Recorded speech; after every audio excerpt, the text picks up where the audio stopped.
Gusto ko to kaso ano eh, ang lalaki. Hindi siya naluluto sa loob. Yung kahit maliit lang. Ang dami pati.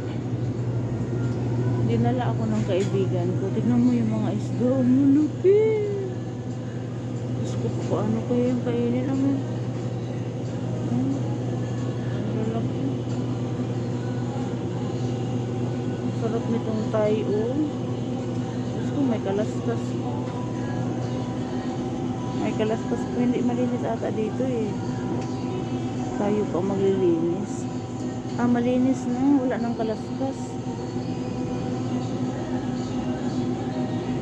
Tapos ginawa ko pa. Ano kaya ang lutuin? Ano? Kalaki. Walang isdang ito. Ito naman ano?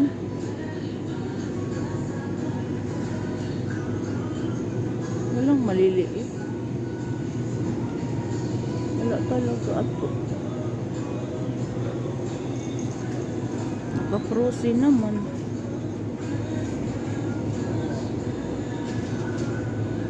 Walang maliliit.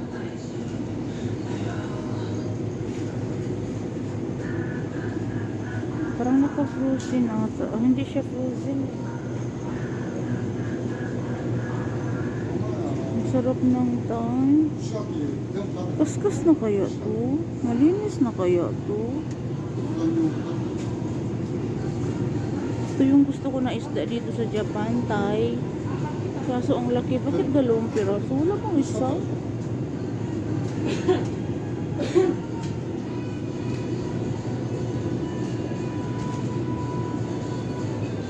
Ang lalaki.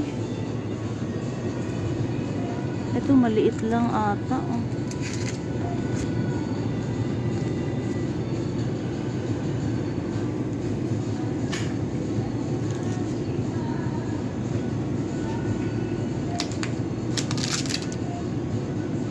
Hello ate. Pilipina ka po? Tanong ko lang po. Kaskas, malinis na po to, te? Yung wala ng kalaskis. Minsan te, merong malinis na. Minsan naman. Pero pag di ba lang po malinis na yan.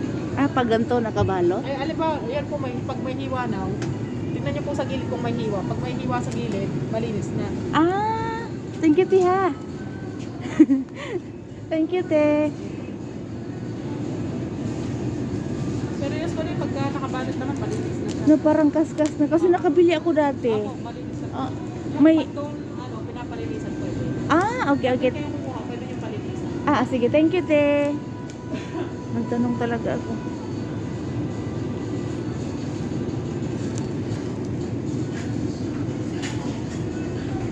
Malinis na nga kasi may ano na siya, oh. Pero ang lalaki. Grabe. Pero ang sarap kumain ng isda. Nakita ko si Rolando, eh.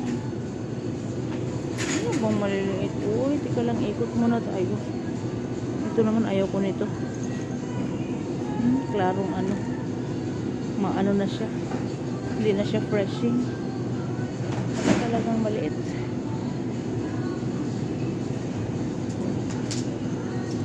Wala. Balikan ko na lang. So, dito tayo sa kabila.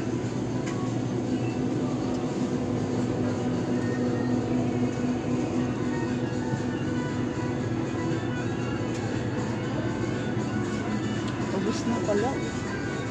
Maaga pala ditong maubos. Mura na yung spam nila dito. Ito yung gata. Ayan. Nagbili akong gata. Coconut oil daw. Itong lemon naman to. Bumili ako niyan. Lemon na pang ano. Hindi masarap. Ito, ayun. Bili ako nito. Ito, oh. Chili sauce.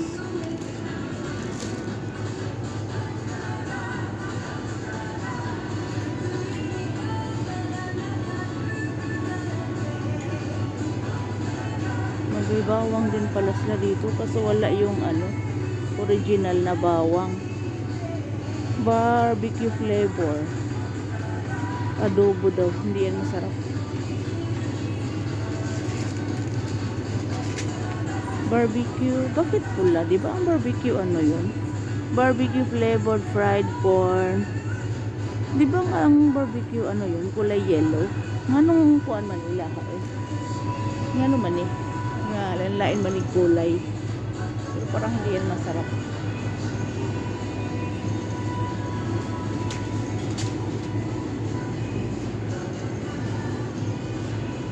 Ayun, bili ako nito. Yung ano, prawn.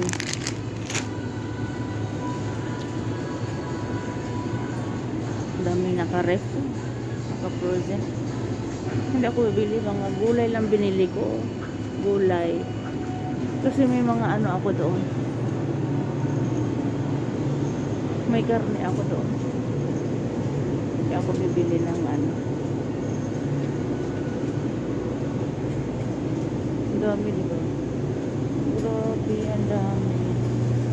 Yung isda talaga. Wala talaga balat ko. Hangga ko na lang. Alam mo yung balat ng manok? 400 yen siya. Tapos, naka-frozen siya. Hangga ko na lang. So, bali ni Hake na lang siya. 200 na lang.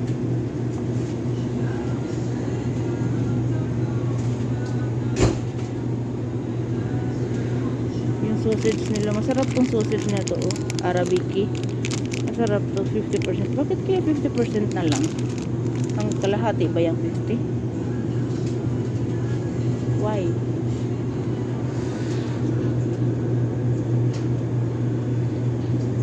Bakit kaya sila naghangga ko? May maaga pa naman. No. So, ayan, buy mo. Naikot muna ako doon sa gulayan, no? Yan, may Hakin shop din pala dito, oh. Yung piso-piso na ano. Yung piso-piso na bilihin.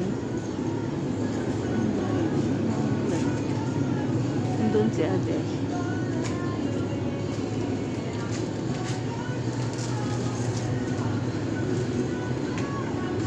Yung mura lang yung tofu nila dito na Aki tofu. Pero ayaw ko dito kasi ano, mura lang yung ano. Yung ano, balik tayo sa gulayan. Yung itlog nila ang liliit. Ang liliit na itlog. Ito masarap na itlog. Ayan, manok na ano to eh. Gustong gusto to ni Dana kasi marami akong itlog eh. Masarap to na itlog. Malasado. Paborito ni Dana yan. Marami kami itlog na ganito. Yung itlog to sa ano, yung pinanganak daw ng ano yun ay. Basta, ganun siya. Iba-iba kasi ang itlog dito sa Japan, guys. Iba-iba. Pero ito masarap to.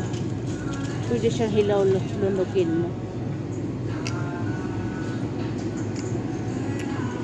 Bakit yung boy bawang walang ibang flavor?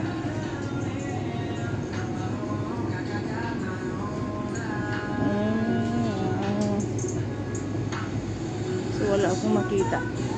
Babay muna, maghanap muna ako ng ano ha. Patayin ko muna tong gulayan nila. Oh.